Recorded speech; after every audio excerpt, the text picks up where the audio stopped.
বর্ষপূর্তিতে অন্তর্বর্তীকালীন সরকারের উদ্যোগে জাতীয়ভাবে ৩৬ দিন ব্যাপী জুলাই পুনর্জাগরণ অনুষ্ঠানমালা বাস্তবায়িত হচ্ছে। আজ ৩৬ জুলাই এই অনুষ্ঠানমালার শেষ দিনে উদযাপিত হচ্ছে জুলাই গণ অভ্যুত্থান দিবস। আজ ঘোষিত হবে বাংলাদেশের নাগরিকদের আশা আকাঙ্ক্ষার প্রতিফলন ও সার্বভৌম স্বপ্নের বাস্তবায়নের রূপরেখা জুলাই ঘোষণাপত্র।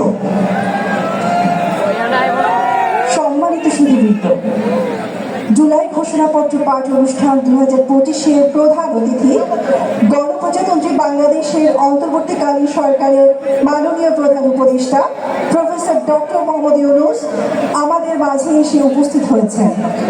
এই অনুষ্ঠানে আরও উপস্থিত রয়েছে বাংলাদেশের বিভিন্ন রাজনৈতিক দলের শীর্ষস্থানীয় নেতৃবৃন্দ।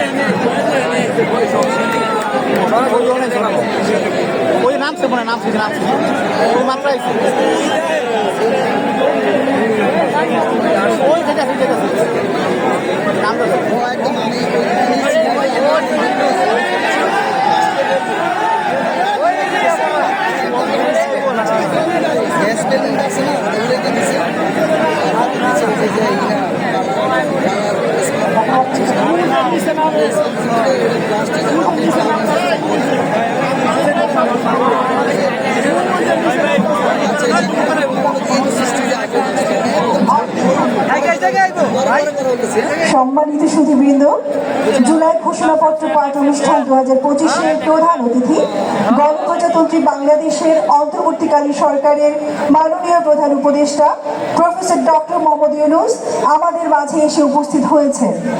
এই অনুষ্ঠানে আরও উপস্থিত রয়েছেন বাংলাদেশের বিভিন্ন রাজনৈতিক দলের শীর্ষস্থানীয় নেতৃবৃন্দ।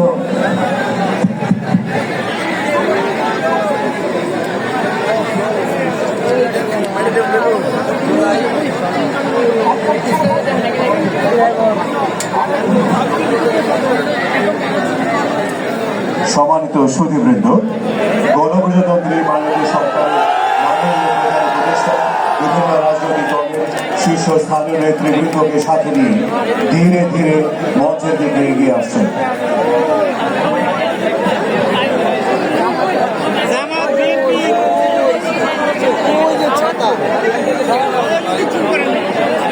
আমরা দেখতে পাচ্ছি মাননীয় প্রধান উপদেষ্টাকে, তার সাথে রয়েছেন বাংলাদেশের বিভিন্ন রাজনৈতিক দলের শীর্ষস্থানীয় নেতৃবৃন্দ। আমাদের সবাইকে দাঁড়িয়ে সম্মান প্রদর্শন করার জন্য বিনীতভাবে অনুরোধ করছি।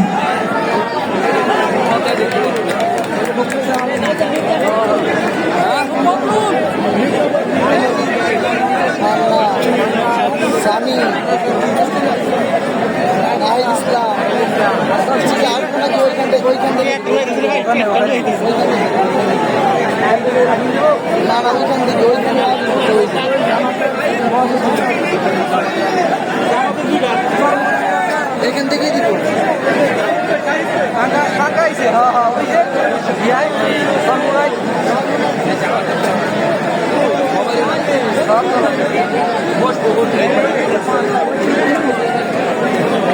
সম্মানিত সুধীমণ্ডলী, মঞ্চে উপবিষ্ট হয়েছেন মাননীয় প্রধান উপদেষ্টা এবং অন্যান্য রাজনৈতিক দলের শীর্ষস্থানীয় নেতৃবৃন্দ।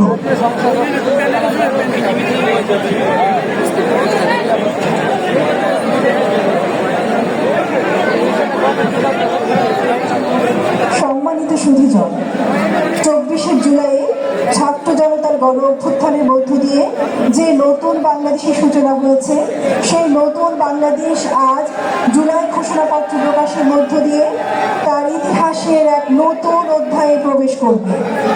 এই ঐতিহাসিক মুহূর্তের শুভক্ষণে সকলকে অনুরোধ করছি, আসুন আমরা সমবেত কণ্ঠে জাতীয় সঙ্গীত গাই।